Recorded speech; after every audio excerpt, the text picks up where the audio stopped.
Mister ladies viewers அனைவருக்கும் வணக்கம். நான் டாக்டர் நித்யா, சித்த மருத்துவர். சிறுநீரக கற்கள், ரீனல் கால்குலை அப்படின்னு சொல்றோம்.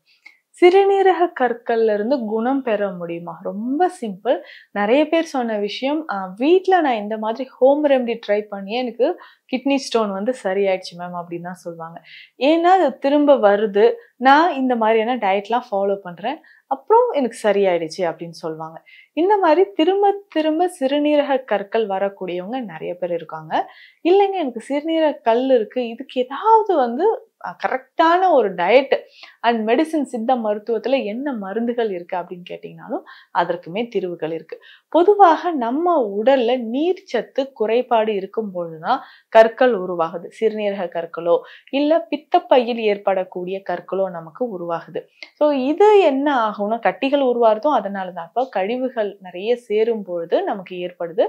அதே மாதிரி நீர் சத்து குறைவாக இருக்கும் பொழுதும் கட்டிகள் நம்ம உடல்ல உருவாகுது, கற்களும் உருவாகுது. இப்போ இதுவே வந்து சிறுநீரக கற்கள் அப்படின்னு சொல்லும்போது ரொம்ப சீக்கிரமா நமக்கு வந்து உடலுக்கு உள்ள இருந்து வெளியில வர ஆரம்பிச்சிடும். ஏன்னா மருந்து நம்ம ஸ்டார்ட் பண்ணி, மெடிசன் ஸ்டார்ட் பண்ணி ஒரு 1 மந்த் கோர்ஸ் முடிச்சிருங்க அப்படின்னு சொல்லுவோம். ஆனா ஒரு வாரம் 10 நாட்களுக்குள்ளாகவே டாக்டர் எனக்கு வந்து யூரின்லயே இந்த கல் வெளியே வர மாதிரி இருந்துச்சு அப்படின்னு சொல்லிட்டு பிக்சர்ஸ் எல்லாம் எடுத்து கொடுப்பாங்க.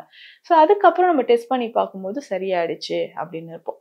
ஆனா இதுவே ஒரு சிலருக்கு கொஞ்சம் கிரிட்டிக்கலா இருக்கும்.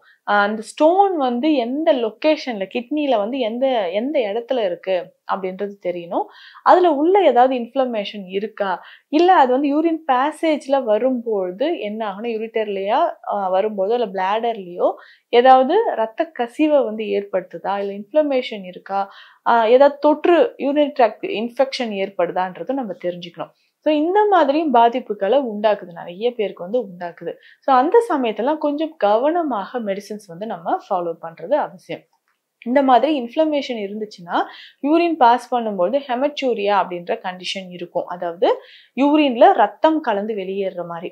இதை தாண்டி இன்னும் ஒரு சிலருக்கு சைலூரியா அப்படின்ற கண்டிஷன் என்னன்னா, வெண்மை நிறத்துல லேசா வந்து பால் கலந்தது மாதிரி ஒரு கஞ்சி மாதிரி, சாதம் அரிசி வடித்த கஞ்சி மாதிரியான ஒரு கலர்ல யூரின் போகுது அப்படின்னு சொன்னாலும் உள்ள நமக்கு இன்ஃபெக்ஷன் இருக்கு அப்படின்னு தெரிஞ்சுக்கணும். பொதுவாக பார்த்தோம்னா இந்த கற்கள்லயே இந்த கால்சியம் ஆக்சலேட் ஸ்டோன் தான் நிறைய பேருக்கு உருவாகுது.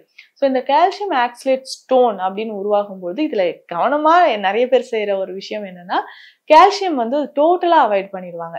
ஸோ இது வந்து ஒரு 6 மாதம் 1 வருடம் போச்சுன்னா உடனே என்ன ஆகுதுன்னா, நம்ம உடல்லயே கால்சியம் குறைபாடு, பற்றாக்குறை ஏற்பட்டு போன்ல இருந்து அந்த கால்சியம் வந்து எடுத்து டைஜஷனுக்கோ இல்ல நம்மளுடைய மெட்டபாலிசம்க்கு பயன்படுதுன்னா, அப்ப டீமினரலைசேஷன் அப்படின்ற ஒரு கண்டிஷன் ஏற்பட்டு எலும்புகள் வந்து வீக் ஆக ஆரம்பிச்சிடும். அப்போ சரியான ஒரு மருத்துவ முறை, உணவு முறை நம்ம ஃபாலோ பண்ணும்போது அடுத்ததாக நமக்கு வந்து சிறுநீரகங்கள்ல கற்கள் உருவாகாமல் இருக்கும்.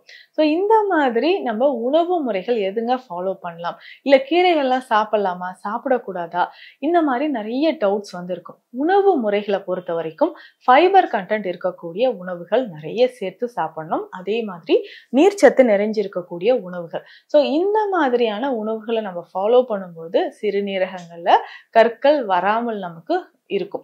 சரி, அப்போ நீர்ச்சத்து நிறைந்த உணவுகள் அப்படின்னு சொல்லும்போது ஃப்ரூட்ஸ் அண்ட் வெஜிடபிள்ஸ் தான். அப்போ காய்கறிகளை பொறுத்த வரைக்கும் நீர்ச்சத்து நிறைந்திருக்கக்கூடிய காய்கறிகளை நம்ம ஃபாலோ பண்ணிக்கணும். இது வந்து ஜூஸ் மாதிரியோ இல்ல நம்ம பொரியல் மாதிரியோ இல்ல கடையல் மாதிரியோ நம்ம ஃபாலோ பண்ணும்போது கொஞ்சம் கொஞ்சமாக நமக்கு நல்ல இம்ப்ரூவ்மெண்ட் வந்து தெரிய ஆரம்பிக்கும்.